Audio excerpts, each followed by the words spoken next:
तो previous class में हम लोग वैलेंसी चार्ट देख चुके थे। आज हम लोग बढ़ेंगे यहाँ से आगे।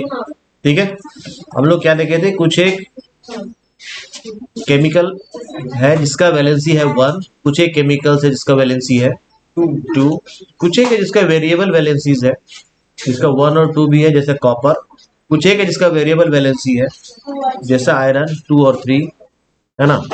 और कुछ एक की वैलेंसी है 3, जैसा एग्जाम्पल के तौर पर हम लोग लिए एल्यूमिनियम। और कुछ एक देखे अमोनियम और लेड जैसा जिसका वैलेंसी 1 और 2। तो बढ़ते हैं हम लोग आगे।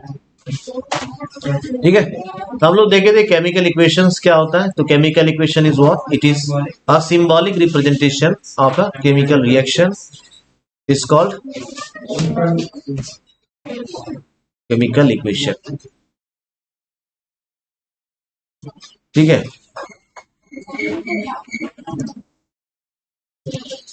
ठीक है भाई।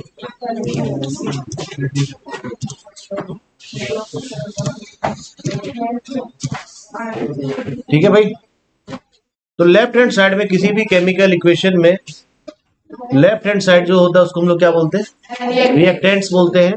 और जो राइट साइड होता है उसको हम लोग प्रोडक्ट्स बोलते हैं। ठीक है, द केमिकल और chemicals involve in the reaction are called reactants and the result that is formed is products after reaction। ठीक है भाई, केमिकल इक्वेशन क्या हो गया भाई, symbolic representation of a chemical reaction. In words नहीं होगा भाई, इसमें गलत लिखा होगा। इसको मैं फ्रेश लिख दूं यहाँ क्या, इसको फिर से लिख लीजिए।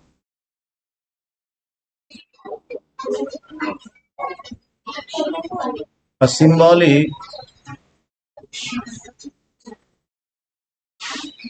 symbolic representation of a chemical reaction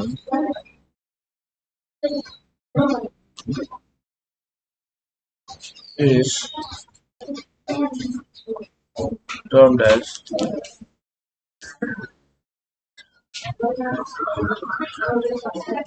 chemical equation.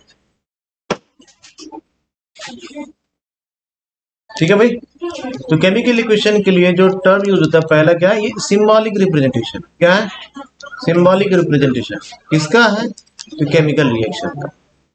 ठीक है, जैसे ये जो एग्जांपल दिया हुआ है ना, ये एग्जांपल एक्चुअली किसका है, केमिकल रिएक्शन का।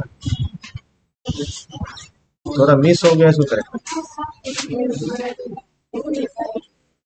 ये केमिकल रिएक्शन है ना। जैसे हम लोग क्या दिए थे, जैसे अब लिख रहा हूं यहाँ पर, when hydrogen reacts with oxygen it gives water। ये क्या बताया था, ये क्या है, प्रीवियस क्लास में लोग डिस्कस किए थे, ये रिएक्शन प्रीवियस क्लास में लिखाया था।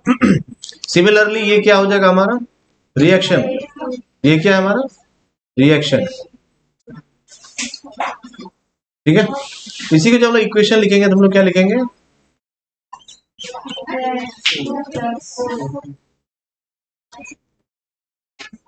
ये हमारा क्या हो गया, ये इक्वेशन हो।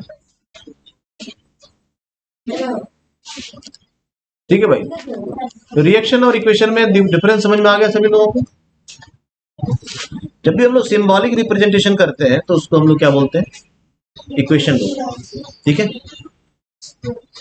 आगे बढ़ो। तो left side of the chemical equation क्या कहलाता है, रिएक्टेंट्स कहलाता है। द केमिकल और chemicals taking part in chemical reaction is called reactants. ठीक है भाई,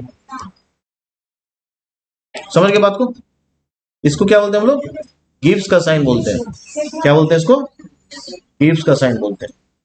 ये गिब्स का साइन जो है ये इसीलिए यूज किया जाता है। हम लोग यहाँ इक्वल का साइन क्यों नहीं यूज करते हैं, क्योंकि जैसे अभी हम लोग लिख रहे हैं इसको समझना है।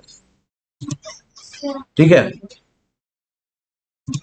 पहला तो एरो जो है ये भी दिखा रहा है कि जो एरो का हेड है जिसको हम लोग एरो हेड बोलते हैं, इस साइड कौन है, प्रोडक्ट है ना। एरो का जो टेल है उस साइड कौन है, रिएक्टेंट है। और हमेशा एरो जो है ये पॉइंटिंग राइट ही होता है किसी भी केमिकल रिएक्शन, ठीक है। कई सारे केमिकल रिएक्शंस मिलेगा हमको इसमें एरो जो है हमारा इस तरह का यूज होता है ना। हम लोग इसको आगे डिस्कस करेंगे इसका मायने क्या है, ठीक है भाई। फिलहाल हम लोग जो देखते हैं वो ये है। देखिए यहाँ इक्वल का साइन इसलिए यूज नहीं होता है, इसका रीजन भी है, क्योंकि law of conservation of mass जो है उसको हर रिएक्शन ओबे नहीं कर रहा होगा। जैसे अगर कोई लिख रहा है H2 plus O2 it gives H2O, तो ये लिखा हुआ सही है, when hydrogen reacts with oxygen it forms water, लेकिन ये क्या कर रहा है, लॉ ऑफ कंजर्वेशन ऑफ मास को ओबे नहीं कर रहा है। क्योंकि हम लोग यहाँ कितना एटम देख रहे हैं हाइड्रोजन का, 2 एटम्स है। यहाँ कितना एटम्स है ऑक्सीजन का, ये जब प्रोडक्ट फॉर्म हो रहा है यहाँ ऑक्सीजन का कितना एटम है, सिंगल एटम है। इसीलिए क्या कर रहा है, लॉ ऑफ कंजर्वेशन ऑफ मास को डिसोबे करता है। इसलिए हम लोग क्या करते हैं, आगे जाके हम लोग देखेंगे, that's why we balance the chemical reactions, chemical equations, ठीक है। तो ये साइन क्या होता है, ये गिब्स का साइन है, और इसका मतलब होता है कि ये दोनों केमिकल रिएक्शंस जो है, सॉरी ये दोनों केमिकल्स जो है, ये आफ्टर रिएक्शन जो है ये प्रोडक्ट को फॉर्म कर रहा है, और रिएक्शन जो है इस डायरेक्शन में हम लोग देख रहे हैं, ठीक है। और इसका जो लेफ्ट साइड है वो क्या हो गया, हमारा रिएक्टेंट्स हो गया, और जो राइट साइड है वो हमारा क्या हो गया, प्रोडक्ट्स। यहाँ तक कोई दिक्कत है भाई, चल बढ़ते हैं, ठीक है। तो केमिकल इक्वेशन क्या है, it is a short hand form for a chemical change. Short hand form मतलब वही सिंबॉलिक रिप्रेजेंटेशन, क्या है ये, सिंबॉलिक रिप्रेजेंटेशन, ठीक है भाई, सिंबॉलिक रिप्रेजेंटेशन। प्रीवियस स्लाइड में जो हम लोग देखे थे ना, ये जो केमिकल इक्वेशंस लिखा गया है ना, ये एक्चुअली केमिकल इक्वेशंस नहीं है। ये जो डेफिनेशन हमारा लिखा हुआ है, a simple representation of a chemical reaction in words, ये जो है ये क्या है इन वर्ड्स, ये केमिकल रिएक्शन, ठीक है।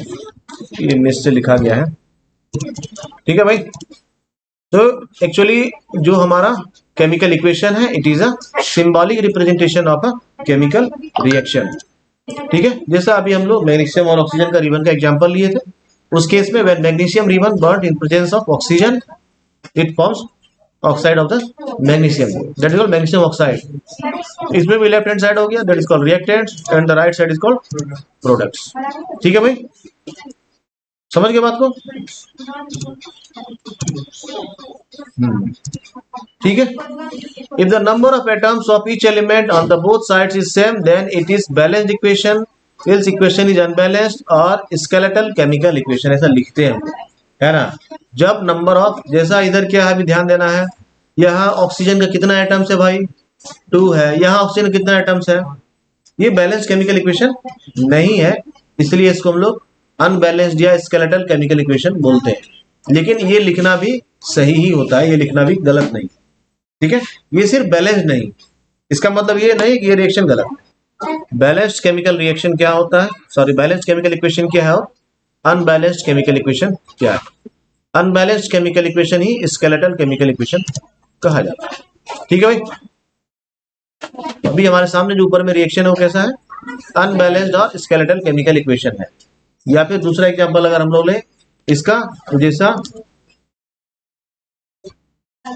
हम लोग अगर ऐसा लिख रहे हैं H2 plus O2 gives H2O, ये क्या है, ये भी ऐसा ही है, ठीक है, अनबैलेंस्ड केमिकल इक्वेशन, ठीक है।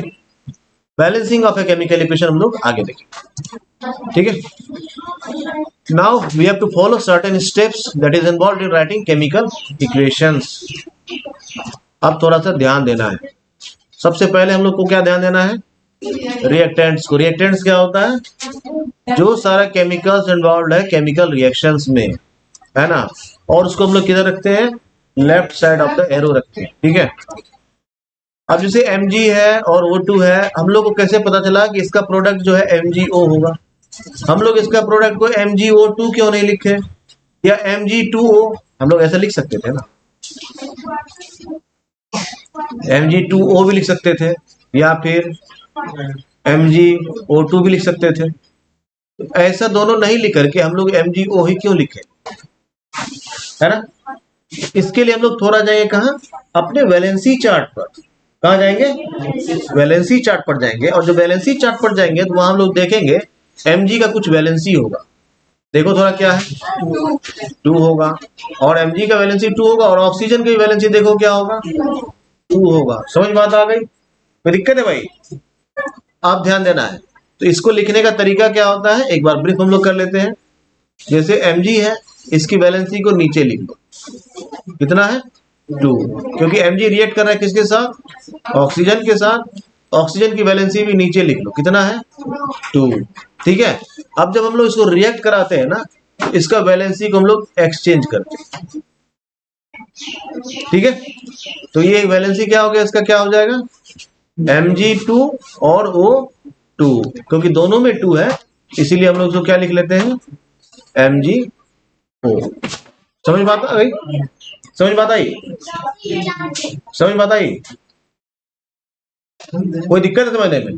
जैसे दूसरा एग्जांपल ले लेते हैं हम लोग, Na है, when Na reacts with sodium, Na मतलब sodium, when sodium reacts with chlorine, ठीक है, ये क्या बनाता है, सोडियम क्लोराइड, NaCl। तो इसको हम लोग क्या करते हैं, Na है, सोडियम की वैलेंसी क्या है, देखिए 1 है, वेरी नाइस। उसी तरह से क्लोरीन है, क्लोरीन की वैलेंसी क्या है, 1 है। ये देखो दोनों ही केस में, जब वैलेंसी 2 है उस केस में भी, और जब वैलेंसी 1 है उस केस में भी। अब जब हम लोग इसको रिएक्ट कराएंगे तो क्या करेंगे, Na जो है उसके साथ 1 है ना, हाँ Na1 हो जाएगा और Cl 1 हो जाएगा। इसको हम लोग क्या लिखेंगे, इसीलिए NaCl लिखेंगे। अगर दोनों ही केमिकल्स में वैलेंसी सेम हो तो उसका जो है फॉर्मूला हमेशा ऐसा ही सिंपल आएगा। क्लियर हो गया, उसका वैलेंसी 2 हो तब भी, 1 हो तब भी, 3 हो तब भी, कुछ भी हो। समझ गए बात को, कोई दिक्कत है? यहां तक समझने में किसी कोई परेशानी है क्या? बहुत अच्छे, तो चलिए बढ़ता हूं आगे। इसमें रिएक्टेंट्स क्या है भाई, LHS में जो है वो रिएक्टेंट्स और प्रोडक्ट्स में क्या है, ठीक है, और जो RHS में है उसको हम लोग क्या बोलते हैं, प्रोडक्ट्स। रिएक्टेंट्स एंड प्रोडक्ट्स जो इसको हम लोग सेपरेट करते हैं किससे, yes, by an arrow mark, है ना। एरो का हेड जो होगा वो किधर होगा, प्रोडक्ट साइड होगा, और जो एरो का टेल होगा वो किधर होगा, रिएक्टेंट साइड। ठीक है, ठीक है। और जो हम लोग एक दूसरे रिएक्टेंट्स को सेपरेट करते हैं वो किस साइन से करते हैं, प्लस साइन से करते हैं। ठीक है, और उसके साथ ही साथ हम लोग कंडीशन भी मेंशन करते हैं। कंडीशन कहाँ मेंशन करते हैं, एरो के ऊपर में या फिर एरो के नीचे। जैसे अगर कोई कैटलिस्ट यूज हो रहा है तो हम लोग वो लिखेंगे, अगर टेम्परेचर इन्वॉल्व है तो हम लोग वो लिखेंगे। मतलब कुछ एक रिएक्शंस है जिसको टेम्परेचर देना जरूरी होता है, बिना टेम्परेचर के वो रिएक्शन परफॉर्म नहीं होगा। ठीक है, तो वहां हम लोग वो मेंशन करेंगे कि इतना डिग्री टेम्परेचर पे ये रिएक्शन होने वाला, तो वहां लिखिए इतना टेम्परेचर। ठीक है, समझ गए बात को। कुछ एक रिएक्शंस है जो बिना कैटलिस्ट के नहीं होता। कैटलिस्ट को समझ रहे हैं, कैटलिस्ट क्या होता है भाई,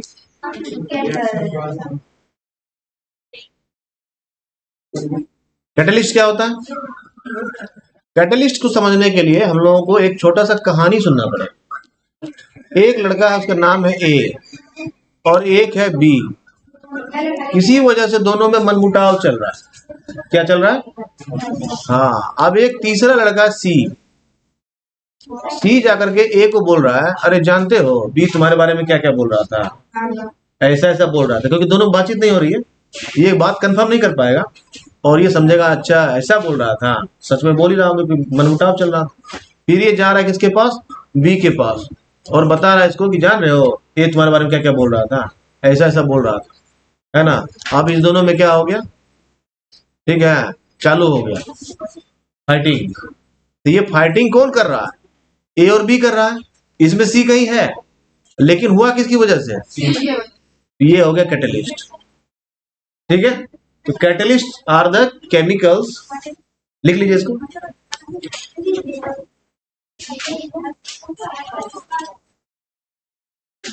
catalyst are the chemicals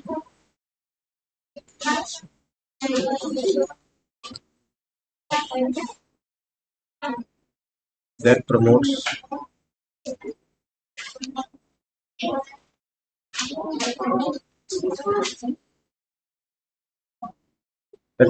the chemical reaction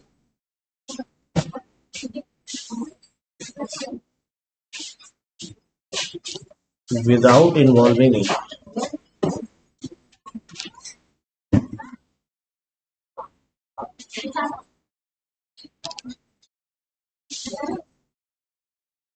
catalyst क्या हो गया? ये केमिकल रिएक्शन को प्रमोट तो करता है लेकिन इसमें इन्वॉल्व नहीं होता, मतलब प्रोडक्ट फॉर्मेशन में इसका कहीं रोल तुमको नहीं दिखेगा। एग्जांपल के तौर पर हम ले लेते हैं, जैसे H2SO4 का जब फॉर्मेशन होता है, ठीक है, उस समय में क्या होता है, सल्फर जो है ये रिएक्ट करता है किसके साथ? ऑक्सीजन के साथ। ये क्या बनाता है? Sulphur dioxide. लेकिन सल्फर डाइऑक्साइड जो है ये जनरली ऑक्सीजन से रिएक्शन नहीं करता है, ठीक है। लेकिन हम लोग क्या करते हैं, अगर इसको रिएक्शन करवाना है, एक कैटलिस्ट होता है दैट इज कॉल्ड डाइवेनेडियम पेंटॉक्साइड, ठीक है। इसका केमिकल फॉर्मूला होता है V2O5। ये तुमको लिखना पड़ेगा यहाँ, है ना। क्या लिखा हुआ है? डाइवेनेडियम पेंटॉक्साइड, ठीक है। और इसके प्रेजेंस में ये SO3 बनता है। अगर ये नहीं रहेगा ना तो SO2 O2 से रिएक्शन नहीं करेगा। अब ये ध्यान देना है कि SO2 जो है ये O2 से रिएक्शन किया, SO3 फॉर्म किया, इसमें कहीं डाइवेनेडियम पेंटॉक्साइड है? नहीं है, लेकिन इसके बिना ये रिएक्शन होने वाला भी नहीं, ठीक है। इसीलिए catalyst are the chemicals that promote the chemical reactions without involving in the product formation, है ना। इसका प्रोडक्ट फॉर्मेशन में कोई रोल नहीं रहता है, लेकिन इसके बिना रिएक्शन होने वाला भी नहीं। कैटलिस्ट का रोल समझ में आ गया? हाँ, तो तुम्हारे घर के आसपास कुछ ना कुछ कोई ना कोई कैटलिस्ट दिखता ही होगा तुमको, बस समझ गए कैटलिस्ट। ये तो कैटलिस्ट जो है हमारा प्रैक्टिकल लाइफ से जुड़ा हुआ चीज है, नहीं? हाँ, प्रोडक्ट फॉर्मेशन में इसका कोई रोल नहीं रहता है, चाहे कोई सा भी रिएक्शन, ठीक है। समझ गए बात को? यानी डाइवेनेडियम पेंटॉक्साइड आपको डाइवेनेडियम पेंटॉक्साइड ही मिलेगा before the reaction and after the reaction, ठीक है। और प्रोडक्ट तुमको नया मिल जाएगा, रिएक्शंस हो जाएगा। समझ गए बात को? चलिए बढ़े आगे। यहां तक समझ में आ गया? कंडीशन मेंशन करते हैं हम लोग कहाँ? एरो के ऊपर। कंडीशंस क्या क्या हो सकता है? वो हीट सप्लाई है तो वो लिखेंगे, कैटलिस्ट यूज है वो लिखेंगे, ठीक है। अब है dash of reactants and product to make reaction more informative, तो हम लोग क्या करते हैं? स्टेट मेंशन करते हैं, है ना, कि अगर मैग्नीशियम है तो whether it is solid, liquid और गैस। देखो वहां एस लिखा हुआ है, S indicates that magnesium is in its solid state. O2 के बगल में G लिखा हुआ है, it means O2 G indicates that O2 is in its gaseous state. और जो प्रोडक्ट लिखा हुआ है MgO मैग्नीशियम ऑक्साइड, उसके बगल में लिखा है S, इसका मतलब क्या हुआ? Yes, this S indicates that magnesium oxide is in its solid state, ठीक है। अगर कहीं AQ लिखा हुआ है it means it is aqua solution, ठीक है, ऐसा लिखा हुआ मिल सकता है। तो ये देना अच्छी बात है, इससे तुम्हारा केमिकल इक्वेशन मोर इंफॉर्मेटिव हो जाता है। अभी एक क्वेश्चन और भी आता है, एक क्वेश्चन ये आता है कि एक आम आदमी के लिए, एक नॉर्मल इंसान के लिए क्या समझना ज्यादा आसान है? मैं दो चीज लिख रहा हूं, उसमें तुमको बताना क्या समझना ज्यादा आसान। मैं लिख रहा हूं hydrogen plus oxygen gives water, एक ये लिख रहा हूं, और यहां लिख रहा हूं H2, या इसको बैलेंस करके लिखता हूं H2 प्लस O2, ऐसा लिख रहा हूं गिव्स 2H2O, ठीक है। दो लिखा। एक नॉर्मल यूजर के लिए क्या समझना ज्यादा आसान है? ऊपर वाला, ये नीचे वाला नहीं समझ सकता है काम आदमी। नीचे वाला वही बच्चा समझ सकता है जिसको ये पता हो कि हाइड्रोजन का सिंबल H2H होता है, ऑक्सीजन का सिंबल O होता है, और वाटर को हम लोग H2O लिखते हैं। ये पता जिसको होगा वही समझेगा, नहीं? लेकिन एक आम आदमी जिसको कुछ नहीं पता है केमिस्ट्री के बारे में, ABCD भी नहीं जानता है ना, अगर ऐसा लिखा है तो वो समझ जाएगा कि when hydrogen reacts with oxygen it gives water. उसको समझ में आ जाएगा कि हाइड्रोजन ऑक्सीजन को मिलाने से पानी बनता है, इतना समझ में आ जाएगा। लेकिन अब क्वेश्चन ये आता है कि अगर ये ज्यादा आसान है तो फिर हम लोग ये कॉम्प्लिकेशन की तरफ क्यों जा रहे हैं? तो ये है हमारा केमिकल रिएक्शन, ये है हमारा केमिकल इक्वेशन। जब केमिकल रिएक्शन समझना ज्यादा आसान है तो हम लोग केमिकल इक्वेशन क्यों लिखते हैं? ये क्वेश्चन बताओ। हाँ, एक रीजन ये भी है। देखिए भाई, इसका कुछ एक सारा रीजन है जैसे इसको हम लोग समझते हैं। एक आम आदमी के लिए ये समझना ज्यादा आसान तो है, लेकिन ये इंफॉर्मेटिव नहीं है ना।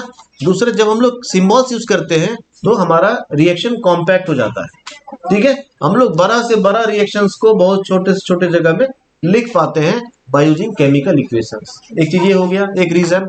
दूसरा रीजन ये जो है बहुत इंफॉर्मेटिव है। जैसे इस रिएक्शन में ये हमको बिल्कुल भी पता नहीं चल रहा है कि हाइड्रोजन का कितना मॉलिक्यूल पार्टिसिपेट कर रहा है, लेकिन इसमें हमको पता चल रहा है 2 मॉलिक्यूल्स ऑफ हाइड्रोजन, है ना। इसमें हमको ये बिल्कुल पता नहीं चल रहा है कि इसमें से केमिकल्स जो है उसका स्टेट क्या, ठीक है। इसमें हमको वो भी पता चल रहा है। इसमें हमको हर एक इंडिविजुअल सिंबल का, हर एक इंडिविजुअल केमिकल्स का नंबर ऑफ एटम्स भी पता चल रहा है ना। इसमें हम लोग टोटल मास निकाल सकते रहे हैं, ठीक है। आगे हम लोग जब देखेंगे तो पता चलेगा। इससे हम लोग क्या करते हैं, मास भी कैलकुलेट कर पा रहे हैं। ये जो है हमारा लिए बहुत ज्यादा इंफॉर्मेटिव हो जाता है। That's why we are using chemical equations in place of chemical reaction. Clear हो गया? इसके लिए थोड़ा हम लोग सीखना पड़ता है, सीख लेते हैं, ठीक है। ये ऐसा ही हो गया जैसा पहले क्या चलता था, टाइपराइटर क्या चलता था, और आजकल हम लोग प्रिंटर यूज करते हैं। दोनों में आसान कौन सा है? टाइपराइटर आसान था भाई, पेज लगाइए, क्लिक करना शुरू कीजिए, लिखाना चालू हो जाता था। प्रिंटर आसान तो रही है। प्रिंटर के लिए आपके पास कंप्यूटर होना चाहिए, इलेक्ट्रिसिटी होना चाहिए, प्रिंटर होना चाहिए। कॉस्ट कितना ज्यादा चला गया। उसके बाद आपको कंप्यूटर चलाने का स्किल भी होना चाहिए, कंप्यूटर में वो पर्टिकुलर सॉफ्टवेयर भी होना चाहिए, प्रिंटर का भी सॉफ्टवेयर होना चाहिए। इतना सारा बैकग्राउंड में चीज है, बावजूद हम लोग प्रिंटर यूज करते हैं। क्यों? क्योंकि प्रिंटर का बहुत सारा बेनिफिट्स है जो टाइपराइटर नहीं देता था। जैसे टाइपराइटर में आपको अगर 100 पेज करना है तो you have to write 100 times. Printer क्या कर रहा है, अगर आपको 100 पेजेस चाहिए, 1000 पेजेस चाहिए, एक पेज लिखिए, आप बोलिए कितना चाहिए आपको, है ना, वो एक बार में आपको करके दे देगा। ये बेनिफिट्स है ना। टाइपराइटर में हम लोग फॉन्ट सेट नहीं कर सकते थे, प्रिंटर में हमारा चॉइस का फॉन्ट से हम लोग काम कर सकते हैं। नहीं, कंप्यूटर मल्टीपल फॉन्ट सपोर्ट करता है। अब आपको अगर हमको हिंदी लिखना है तो हिंदी का टाइपराइटर अलग चाहिए, इंग्लिश लिखना है इंग्लिश का टाइपराइटर अलग चाहिए, बांग्ला लिखना है उसका अलग चाहिए। प्रिंटर एक ही से सारा लैंग्वेज।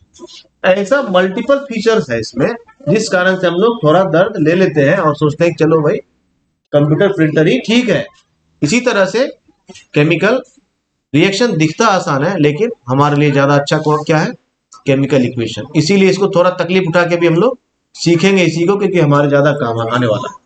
ओके, तो बढ़ते हैं हम लोग आगे। ये अगर कोई पूछे तो जवाब मिल जाएगा उसको अच्छे से क्या?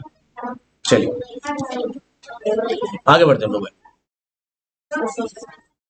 बैलेंसिंग,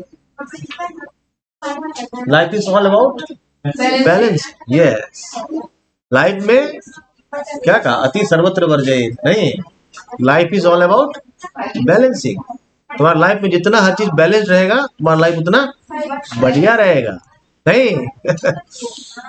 तो अब हम लोग देखेंगे balancing of a chemical equation. ठीक है भाई, क्या देखेंगे हम लोग?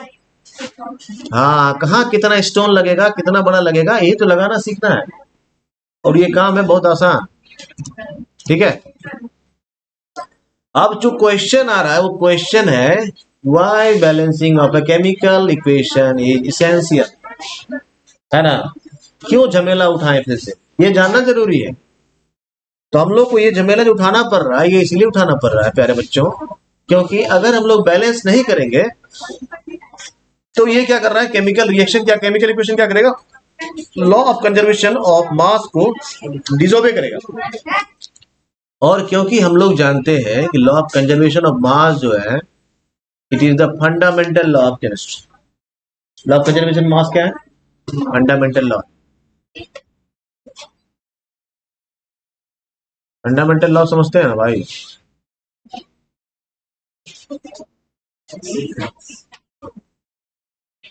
ये क्या है? Fundamental law, law of conservation of mass. Law of conservation of mass क्या कहता है? Mass can neither be created nor be destroyed, है ना, इन अ केमिकल रिएक्शन। इसका मतलब क्या हो गया?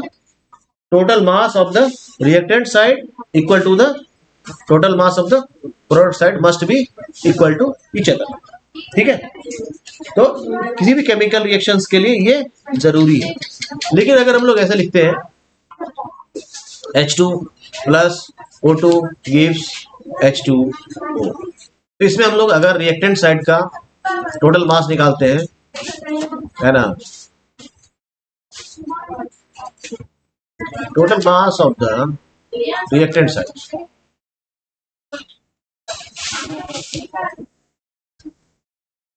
तो हाइड्रोजन का कितना एटम्स है भाई? ध्यान देना है, थोड़ा सा ध्यान दीजिए प्लीज। अगर ऐसा लिखा हो, जैसा लिख रहा हूं ऐसा ही ध्यान देना, ऐसा लिखा हो, इसको बोलते हैं हम लोग कॉफिशिएंट। क्या बोलते हैं? तो कॉफिशिएंट मतलब क्या होता है? Number of molecules. कॉफिशिएंट का मतलब क्या होता है? कॉफिशिएंट का मतलब होता है नंबर ऑफ मॉलिक्यूल्स। लिख लीजिए, ठीक है। कॉफिशिएंट का मतलब क्या होता है? Number of molecules. और लिखने वक्त इसका जो फॉन्ट होता है ना, ये जो भी हम एलिमेंट्स या कंपाउंड्स ले रहे हैं, ये लगभग उसी साइज में होता है। ठीक है, जैसे अगर H इतना बड़ा लिखा हो तो ये इतना बड़ा लिखा रहता है। फॉन्ट मैटर करता है, यहाँ पर थोड़ा ध्यान देना चाहिए। तो यहाँ पर जो 2 लिखा हुआ है ना, ये इसका हाफ फॉन्ट में होता है लगभग। ठीक है, इसको क्या बोलते हैं हम लोग? इसको हम लोग बोलते हैं सबस्क्रिप्ट। क्या बोलते हैं?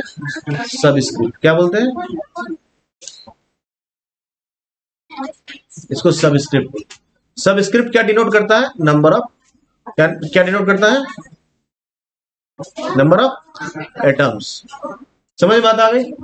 किसी भी केमिकल रिएक्शन में इसको ध्यान देना है भाई। कभी भी कोई भी केमिकल इक्वेशन जब हम लोग बैलेंस कर रहे हैं, तो बैलेंसिंग के दरमियान आप नंबर ऑफ एटम्स चेंज नहीं कर सकते। You can only change the number of molecules taking part in the chemical reaction. दिमाग में गया चीज? इसको अच्छे से दिमाग में डालेगा। क्या नहीं चेंज कर सकते हैं? सबस्क्रिप्ट चेंज नहीं कर सकते। सबस्क्रिप्ट मतलब नंबर ऑफ एटम्स चेंज नहीं कर सकते हैं। क्या चेंज नहीं कर सकते हैं? सबस्क्रिप्ट चेंज नहीं कर सकते हैं। सबस्क्रिप्ट चेंज नहीं कर सकते हैं मतलब नंबर ऑफ एटम्स चेंज नहीं कर सकते हैं। क्या चेंज कर सकते हैं भाई? कॉफिशिएंट चेंज कर सकते हैं। कॉफिशिएंट मतलब नंबर ऑफ मॉलिक्यूल्स आप अधिक और कम कर सकते हैं। क्यों? नंबर ऑफ मॉलिक्यूल्स बढ़ाने घटाने से आपका कंपाउंड का क्वांटिटी बढ़ेगा घटेगा ज्यादा, है ना। रिएक्शन अनअल्टर्ड रहता है। लेकिन अगर हम लोग नंबर ऑफ एटम्स के साथ छेड़छाड़ करने लगेंगे तो सारा केमिस्ट्री केमिकल्स का बिगड़ जाएगा। ठीक है, इसीलिए नंबर ऑफ एटम्स चेंज नहीं कर सकते। क्लियर हुआ ये चीज? यानी सबस्क्रिप्ट चेंज नहीं कर सकते हैं। क्या चेंज कर सकते हैं? नंबर ऑफ मॉलिक्यूल चेंज कर सकते हैं, यानी कॉफिशिएंट चेंज कर सकते हैं। कोई दिक्कत है समझने में भाई? बहुत अच्छे, बढ़ू आगे। तो law of conservation of mass समझ में आ गया? इसको लिख लिए सब लोग। Law of conservation of mass क्या कह रहा है? Mass can neither be created nor be destroyed in a chemical reaction. इसका मतलब क्या हो गया?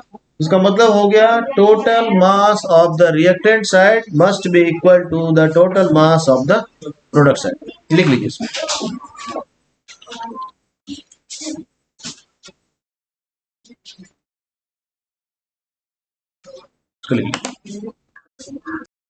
चलिए बढ़ता हूं आगे, है ना। तो ये हो गया एक केमिकल रिएक्शन हमारा। When A reacts with B it forms A B. A और बी क्या हो गया? रिएक्टेंट्स हो गया। ए बी क्या हो गया? प्रोडक्ट हो गया। ठीक है, तो टोटल, इसका मतलब total mass of elements in the reactants equal to the total mass of the elements in the products. Individual mass को हम लोग कैलकुलेट करते हैं, है ना। लिखना था इसको क्या? है? लिख लीजिए। तो बढ़ते हैं हम लोग आगे।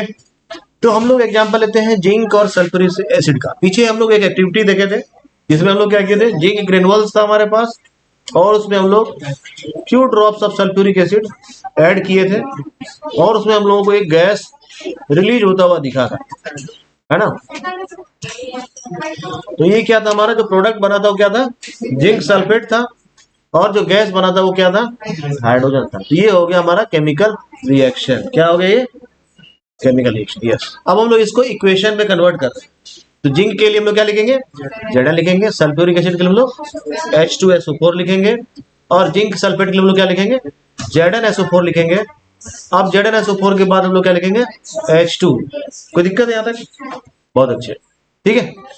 अब इसमें नंबर ऑफ एटम्स और नंबर ऑफ प्रोडक्ट एटम्स जो है दोनों साइड का देखेंगे, कितना रिएक्टेंट साइड में और प्रोडक्ट साइड। थोड़ा सा ध्यान देना है कि जो रिएक्शन हुआ है ऐसा, इसको हम लोग बस रिकॉल कर रहे हैं। ये जो लोग 9 में थोड़ा ध्यान दिया होंगे उनको सारा चीज पता होगा, बस रिकॉलिंग करते हुए आगे बढ़ रहे हैं। जैसे Zn, ये जो हम लोग रिएक्ट कराए H2SO4 के साथ, है ना। तो इसमें जो हमारा ये ZnSO4 का जो फॉर्मेशन होता है, ये ZnSO4 का फॉर्मेशन क्या हुआ, तो जब तुम जाओगे जहां तुमको सिंबल्स लिखाया था वहां Zn का वैलेंसी देखना और सल्फेट की वैलेंसी देखना। सल्फेट की वैलेंसी लिखाया था ना, हाँ। तो Zn की वैलेंसी क्या होगी, वही होगी जो सल्फेट की वैलेंसी होगी, ठीक है। इसीलिए ZnSO4 है। इसको भी हम लोग जस्ट डिस्कस भी किए, ठीक है। इस तरह की चीज जहां दिक्कत करेगा ज्यादा मुझसे पूछ लेना, उसको अलग से हम लोग रिजॉल्व कर लेंगे, ठीक है। तो अभी हम लोग बैलेंसिंग देखते हैं। पहले हम लोग देखते हैं जो रिएक्टेंट साइड हमारे पास एलिमेंट्स है, तो Zn है। Zn का नंबर ऑफ एटम्स कितना है, 1 है। नंबर ऑफ एटम्स कहाँ होता है, जो उसका सबस्क्रिप्ट होता है, ठीक है। जैसे H2SO4 में सबस्क्रिप्ट क्या है, H के साथ 2, और फिर SO क्या है, सल्फर और ऑक्सीजन अलग अलग है, ये हमेशा ध्यान देना, है ना। हाँ, तो रिएक्टेंट साइड हमारे पास Zn कितना है, 1 एटम है। प्रोडक्ट साइड Zn कितना है, 1 है। इसको इक्वल करने की आवश्यकता है क्या, नहीं। दूसरा है हमारे पास हाइड्रोजन। हाइड्रोजन का number of atoms reactant side कितना है बताइए देख करके, 2 है। वेरी नाइस, तो 2 लिख देंगे। प्रोडक्ट साइड कितना है भाई, 2 है, तो 2 लिख देंगे। ये भी इक्वल ही दिख ही रहा है साफ साफ। अब आते हैं हम लोग सल्फर के पास, ठीक है। ये SO4, इसको एक साथ नहीं, S अलग लेंगे, सल्फर, है ना। तो S जो है रिएक्टेंट साइड कितना है, 1 है, लिख देंगे। प्रोडक्ट साइड कितना है, 1 है, लिख देंगे, ठीक है। अब आते हैं हम लोग ऑक्सीजन के पास। ऑक्सीजन जो है रिएक्टेंट साइड कितना है भाई, 4 है, और प्रोडक्ट साइड कितना है, 4 है। तो कोई एटम्स ऐसा है जो कम और अधिक हो, नहीं। इसका मतलब क्या हो गया, इनका मास भी इक्वली होगा। इसका मतलब ये रिएक्शन बाय डिफॉल्ट क्या है, बैलेंस्ड केमिकल रिएक्शन ही है। कोई दिक्कत है, स्टेप बाय स्टेप तुम समझते जाओ, सब समझ में आ जाए, कोई परेशानी बात नहीं। यहाँ समझने में कोई दिक्कत है, बहुत अच्छे। अब हम लोग इस तरह से नंबर ऑफ एटम्स आसानी से फाइंड कर सकते हैं। सिर्फ ऑब्जर्व करना है कहाँ, सबस्क्रिप्ट को, ठीक है। तो as per the law of conservation of mass, as the number of atoms of each element is the same on the both sides of the arrow, hence it is a balanced chemical equation, ठीक है भाई। आगे बढ़ते हैं हम लोग। अब है दूसरा एक केमिकल इक्वेशन हम लोग देखते हैं। when iron reacts with water, Fe मतलब आयरन, है ना। आयरन का लेटिन नेम क्या होता है, फेरम, फेरम, वहीं से Fe आया, ठीक है। तो ये बोलते हैं हम लोग इसको फेरिक ऑक्साइड, क्या बोलते हैं, हाँ। तो आयरन जो है ना वो 2 तरह का ऑक्साइड्स बनाता है, एक फेरस का और एक फेरिक का, क्योंकि अभी हम लोग देखे थे आयरन की वेरिएबल वैलेंसी, नहीं, हाँ। तो हायर वैलेंसी जो होता है हमेशा उसमें IC लगता है, लोअर वैलेंसी में हमेशा OUS लगता है, ठीक है।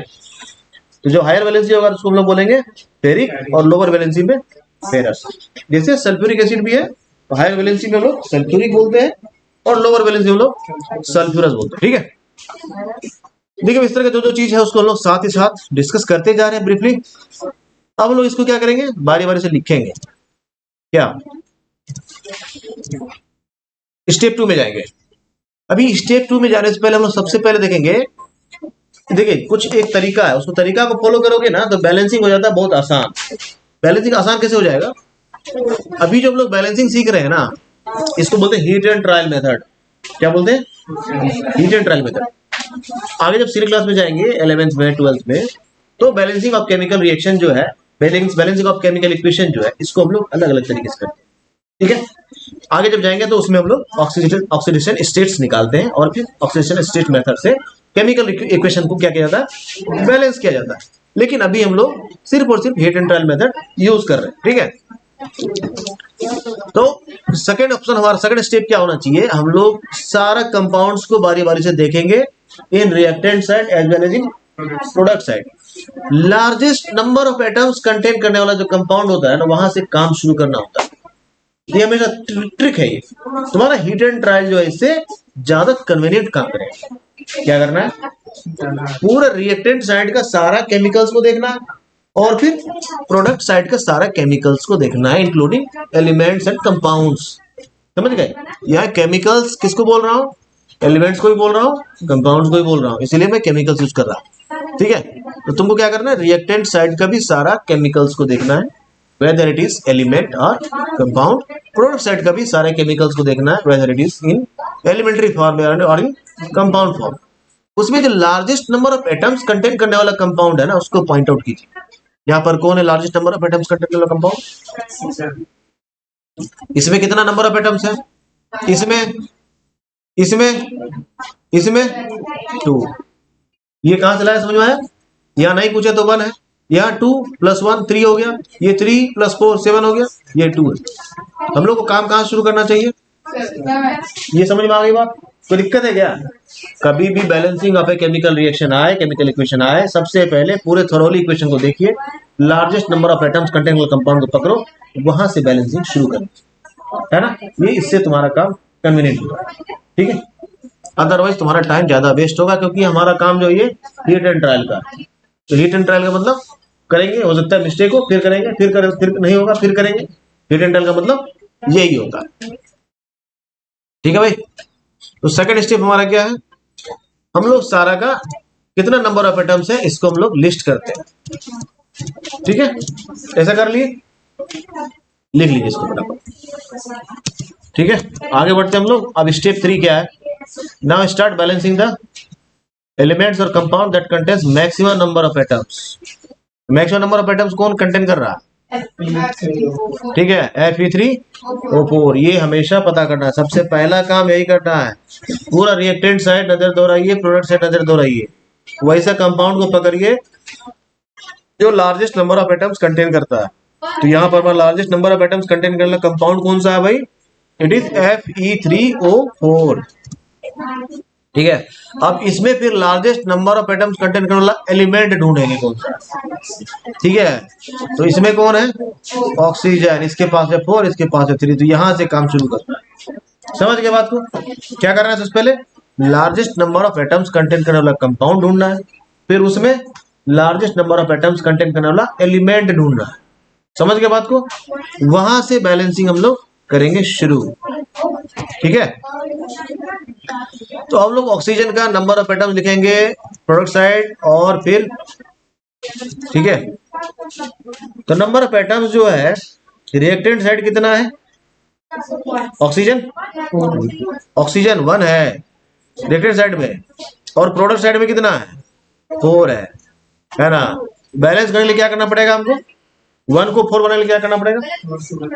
4 से मल्टीप्लाई करना पड़ेगा, दूसरा कोई उपाय है नहीं। और सबस्क्रिप्ट चेंज नहीं कर सकते, ऐसा नहीं कर सकते हैं कि हम लोग यहाँ पर सीधा 4 लिख दिए, हो गया भाई बराबर, ऐसा नहीं कर सकते, है ना? सबस्क्रिप्ट में आप कोई छेड़छाड़ नहीं कर सकते हैं, ये हमेशा ध्यान देना। आप क्या चेंज कर सकते हैं? नंबर ऑफ मॉलिक्यूल चेंज कर सकते हैं। तो नंबर ऑफ मॉलिक्यूल चेंज करने के लिए क्या करना पड़ेगा? यहाँ 4 लगाना पड़ेगा, है ना? कॉफिशिएंट के साथ छेड़छाड़ कीजिए, करना है, सबस्क्रिप्ट के साथ नहीं करना। ठीक है भाई, कोई दिक्कत है? तो हम लोग इसलिए क्या करेंगे, हम लोग अगर ऑक्सीजन को बैलेंस करना चाहते हैं तो हम लोग हाइड्रोजन के बगल में लिखेंगे 4, वाटर के बगल में मतलब नहीं, तो कॉफिशिएंट लगाएंगे 4 और लिख देंगे 4H2O। ठीक है, और उस जगह पर हम लोग H2O4 नहीं लिख सकते हैं, या फिर H2O होल 4 नहीं लिख सकते हैं, ये तरीका नहीं है लिखने का। ठीक है, ये जो दोनों तरीका है ये गलत तरीका है। ठीक है भाई, लिखना कैसा है, ऐसा लिख, समझ गए बात को। तो यहां लगाए हम लोग 4H2O, समझ गए। अब 4H2O लगाने से क्या हो गया, ऑक्सीजन का तो मामला बन गया, लेकिन हाइड्रोजन का मामला बिगड़ गया नहीं। अब हम लोग क्या करेंगे, फिर हाइड्रोजन का मामला बनाएंगे नहीं। अब हम लोग हाइड्रोजन का मामला बनाने के लिए क्या करेंगे, हाइड्रोजन का रिएक्टेंट साइड और प्रोडक्ट साइड लिखेंगे कितना होता है। तो हाइड्रोजन जो है रिएक्टेंट साइड कितना है, 8 हो गया। देखिए भाई 8 कैसे हुआ, क्योंकि 4H2O लिखा हुआ है, एक मॉलिक्यूल में हाइड्रोजन कितना है, 2 एटम्स है, तो 4 मॉलिक्यूल्स में हाइड्रोजन कितना एटम्स हो जाएगा, 8 हो जाएगा। समझ बात आई। इसको हम लोग सिंपली 4 into 2 लिख करके काम करते हैं। ठीक है, इन 4 molecules of water hydrogen contains 8 atoms of it. ठीक है भाई, समझने में जिसको जहां दिक्कत होगी बताना मुझे। ठीक है, तो number of atoms in reactant side कितना हो जाएगा हाइड्रोजन का, 8, and number of atoms in product side कितना है, 2। उसको 8 बनाने के लिए क्या करेंगे, सिंपली 4 से मल्टीप्लाई कर देंगे। ठीक है भाई, तो इसको हम लोग 2 into 4 कर देंगे। 4 उसी तरह से हम लोग कहाँ लगाएंगे, कोएफिशिएंट में लगाएंगे। तो इस तरह से हमारा रिएक्शन क्या हो गया, Fe plus 4H2O gives Fe3O4 plus 4H2। हो गया इतना बैलेंस।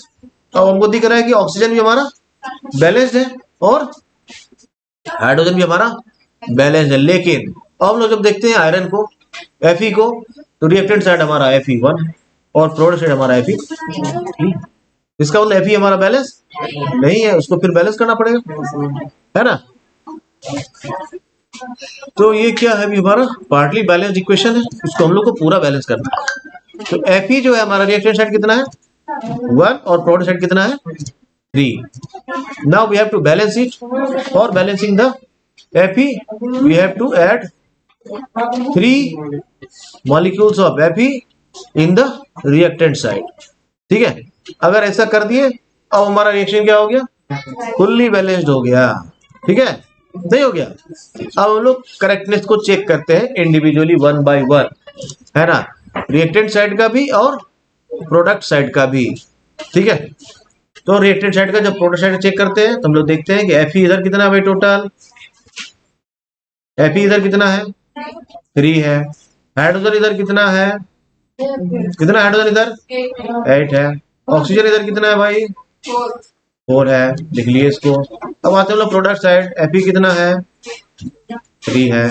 हाइड्रोजन कितना है भाई, 8 है, और ऑक्सीजन कितना है भाई, 4।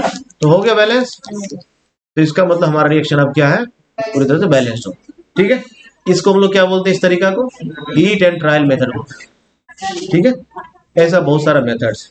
ठीक है, this method is called heat and trial method. ठीक है, आगे बढ़े। ठीक है, नाउ वी हैव स्टेप 7। अब हम लोग क्या करेंगे, इसको जो गैसेस स्टेट है, लिक्विड स्टेट है और सॉलिड स्टेट है और एक्वस सॉल्यूशन है, उसको हम लोग मेंशन कर देते हैं केमिकल इक्वेशन। ठीक, अगर Mg सॉलिड है तो हम लोग वहां सॉलिड लिख देंगे, अगर कोई एक्वस सॉल्यूशन है तो वहां हम लोग क्या करेंगे, एक्वस लिख देंगे।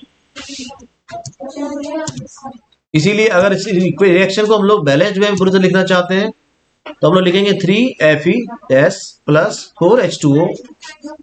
यहाँ G लिखा गया है, देखिए G क्यों लिखा गया, देखो क्योंकि वाटर अपने वेपर फेज में है, इसीलिए G लिखा गया। अब समझो जरा सा, अगर यहाँ G नहीं लिखा रहता तो तुम क्या समझते, तुम तो समझते हैं कि लिक्विड स्टेट में है, इसीलिए लिखना जरूरी है या नहीं है। क्लियर हुआ ये चीज। तो आयरन जो है ना, कभी भी ऐसा वाटर से डायरेक्ट रिएक्शन नहीं करता है, उसके वेपर फेज से रिएक्शन करता है, स्टीम से करता है। ठीक है, और Fe3O4 क्या हो गया, solid state. That's why state mention करना भी मैंडेटरी है। यहाँ तक समझने में कोई दिक्कत है क्या, यहाँ तक समझने में कोई दिक्कत है। और जो हाइड्रोजन गैस है वो भी गैस स्टेट में ये रिलीज हो जाता है ना, रिएक्शन काफी स्लो मोशन में चलता है, इसीलिए यहाँ हाइड्रोजन गैस रिलीज होता है आपको दिखाई नहीं देता। ठीक है, समझ बात आ गई, कोई दिक्कत है यहाँ तक में भाई। तो आज के लिए हम लोग इतना ही रखते हैं, है ना। नेक्स्ट क्लास में हम लोग कुछ एक केमिकल रिएक्शंस भी देखेंगे, उसका बैलेंसिंग भी देखेंगे और फिर आगे बढ़ेंगे। ठीक है।